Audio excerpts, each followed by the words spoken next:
اعوذ باللہ من الشیطان الرجیم، بسم اللہ الرحمن الرحیم۔ جب ابو ذر رضی اللہ تعالی عنہ کو رسول اللہ صلی اللہ علیہ وسلم کی نبوت کے بارے میں معلوم ہوا تو انہوں نے اپنے بھائی انیس سے کہا، مکہ جانے کے لیے سواری تیار کر، اور اس شخص کے متعلق جو نبی ہونے کا مدعو ہے اور کہتا ہے کہ اس کے پاس آسمان سے خبر آتی ہے، میرے لیے خبریں حاصل کر کے لا، اس کی باتوں کو خود غور سے سننا اور پھر میرے پاس آنا۔ ان کے بھائی وہاں سے چلے اور مکہ حاضر ہو کر حضرت صلی اللہ علیہ وسلم کی باتیں خود سنے، پھر واپس ہو کر انہوں نے ابو ذر رضی اللہ تعالی عنہ کو بتایا کہ میں نے انہیں خود دیکھا ہے، وہ اچھے اخلاق کا لوگوں کا حکم کرتے ہیں، اور میں نے ان سے جو کلام سنا وہ شعر نہیں ہے۔ اس پر ابو ذر رضی اللہ تعالی عنہ نے کہا، جس مقصد کے لیے میں نے تمہیں بھیجا تھا مجھے اس پر پوری طرح تشفی نہیں ہوئی۔ آخر انہوں نے خود توشہ باندھا، پانی سے بھرا ہوا ایک پرانا مشغیزہ ساتھ لیا اور مکہ آئے، مسجد الحرم میں حاضری دی اور یہاں نبی کریم صلی اللہ علیہ وسلم کو تلاش کیا۔ ابو ذر رضی اللہ تعالی عنہ حضرت صلی اللہ علیہ وسلم کو پہچانتے نہیں تھے اور کسی سے آپ صلی اللہ علیہ وسلم کے متعلق پوچھنا بھی مناسب نہیں سمجھا۔ کچھ رات گزر گئی کہ وہ لیٹے ہوئے تھے۔ حضرت علی رضی اللہ تعالی عنہ نے ان کو اس حالت میں دیکھا اور سمجھ گئے کہ کوئی مسافر ہے۔ علی رضی اللہ تعالی عنہ نے ان سے کہا کہ آپ میرے گھر پر چل کر آرام کیجیے۔ ابو ذر رضی اللہ تعالی عنہ ان کے پیچھے پیچھے چلے گئے، لیکن کسی نے ایک دوسرے کے بارے میں بات نہیں کی۔ جب صبح ہوئی تو ابو ذر رضی اللہ تعالی عنہ نے اپنا مشغیزہ اور توشہ اٹھایا اور مسجد الحرم میں آ گئے۔ یہ دن بھی یوں ہی گزر گیا اور وہ نبی کریم صلی اللہ علیہ وسلم کو نہ دیکھ سکے۔ شام ہوئی تو سونے کی تیاری کرنے لگے۔ علی رضی اللہ تعالی عنہ پھر وہاں سے گزرے اور سمجھ گئے کہ ابھی اپنے ٹھکانے جانے کا وقت اس شخص پر نہیں آیا۔ وہ انہیں وہاں سے پھر اپنے ساتھ لے آئے اور آج بھی کسی نے ایک دوسرے سے بات چیت نہیں کی۔ تیسرا دن جب ہوا اور علی رضی اللہ تعالی عنہ نے ان کے ساتھ یہی کام کیا، اپنے ساتھ لے گئے تو ان سے پوچھا، کیا تم مجھے بتا سکتے ہو کہ یہاں آنے کا باعث کیا ہے؟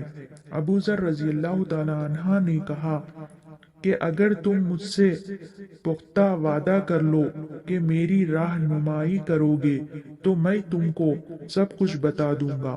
علی رضی اللہ تعالی عنہ نے وعدہ کر لیا تو انہیں اپنے خیالات کی خبر دی۔ علی رضی اللہ تعالی عنہ نے فرمایا کہ بلا شبہ وہ حق پر ہیں، وہ اللہ کے سچے رسول ہیں۔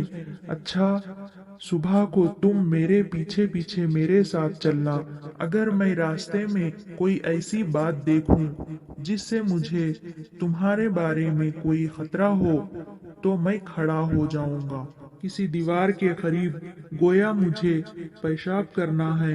اس وقت تم میرا انتظار نہ کرنا، اور جب میں پھر چلنے لگوں تو میرے پیچھے آ جانا تاکہ کوئی سمجھ نہ سکے کہ یہ دونوں ساتھ ہیں، اور اس طرح جس گھر میں میں داخل ہوں تم بھی داخل ہو جانا۔ انہوں نے ایسا ہی کیا اور پیچھے پیچھے چلے تاکہ علی رضی اللہ تعالی عنہ کے ساتھ وہ نبی کریم صلی اللہ علیہ وسلم کی خدمت میں پہنچ گئے۔ آپ صلی اللہ علیہ وسلم کی باتیں سنے اور وہیں اسلام لے آئے۔ پھر حضرت صلی اللہ علیہ وسلم نے ان سے فرمایا، اب اپنی قوم غفار میں واپس جاؤ اور انہیں میرا حال بتاؤ، تاکہ جب ہمارے غلبہ کا علم تم کو ہو جائے تو پھر ہمارے پاس آ جانا۔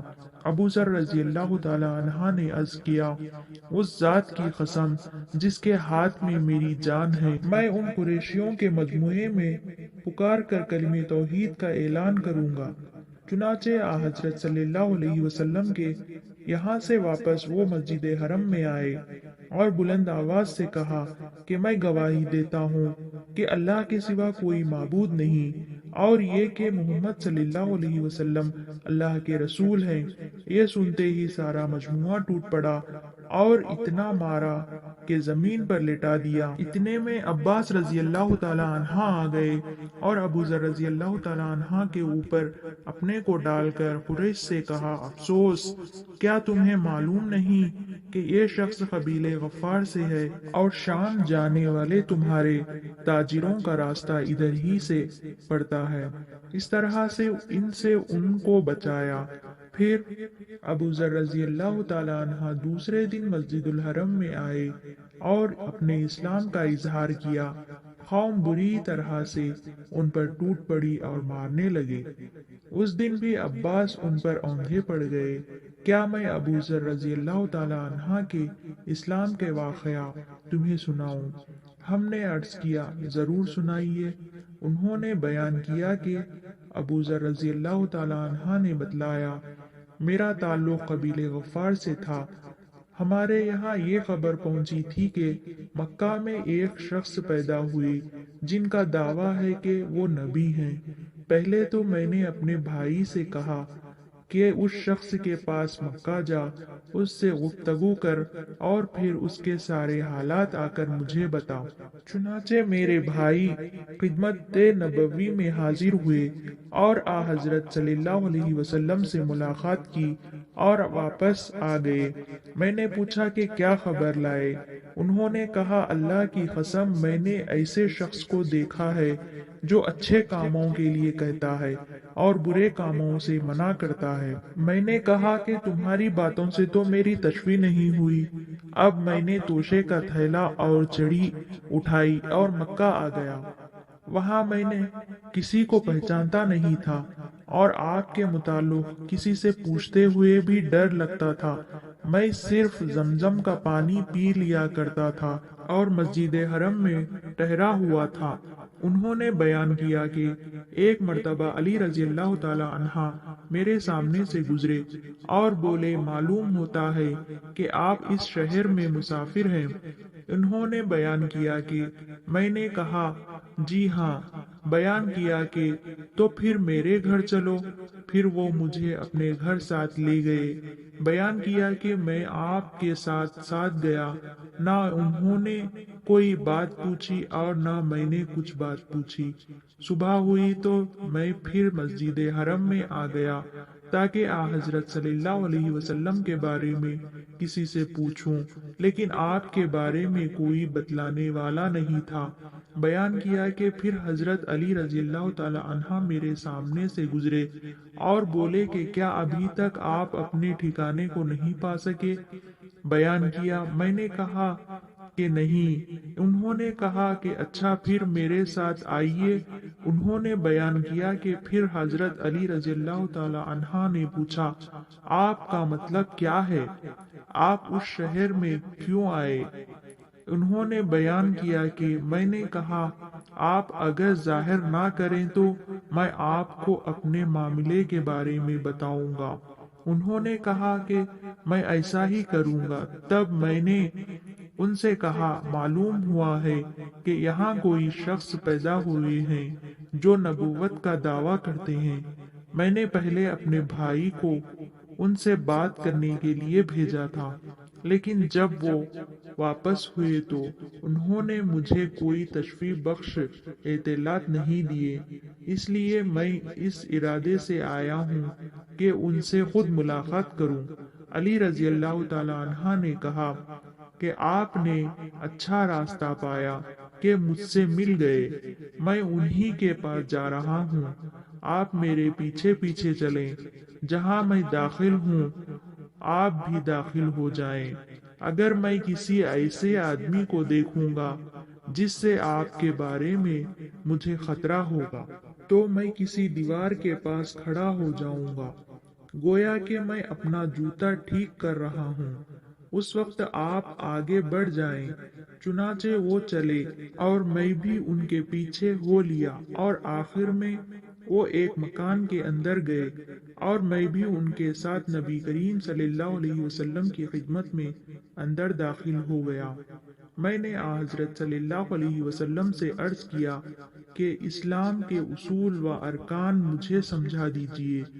آپ نے میرے سامنے ان کی وضاحت فرمائی اور میں مسلمان ہو گیا۔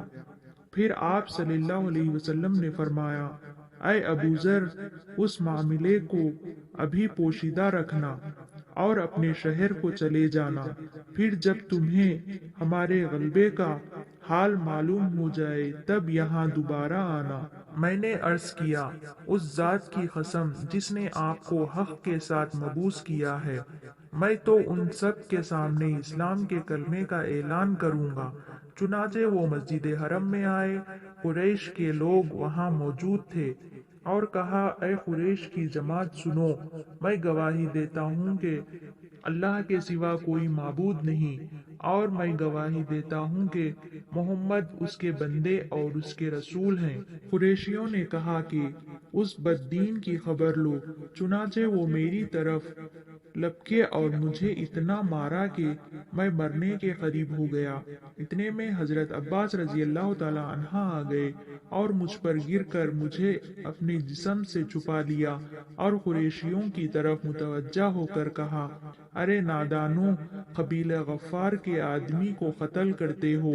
غفار سے تو تمہاری تجارت بھی ہے اور تمہارے قافلے بھی اس طرف سے گزرتے ہیں۔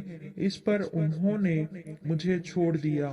پھر جب دوسری صبح ہوئی تو پھر میں مسجد حرم میں آیا اور جو کچھ میں نے کل پکارا تھا اسی کو پھر دہرایا۔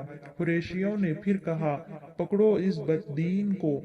جو کچھ انہوں نے میرے ساتھ کل کیا تھا وہی آج بھی کیا۔ اتفاق سے پھر عباس بن عبد المطلب آ گئے اور مجھ پر گر کر مجھے اپنے جسم سے انہوں نے چھپا لیا، اور جیسا انہوں نے قریشیوں سے کل کہا تھا ویسے ہی آج بھی کہا۔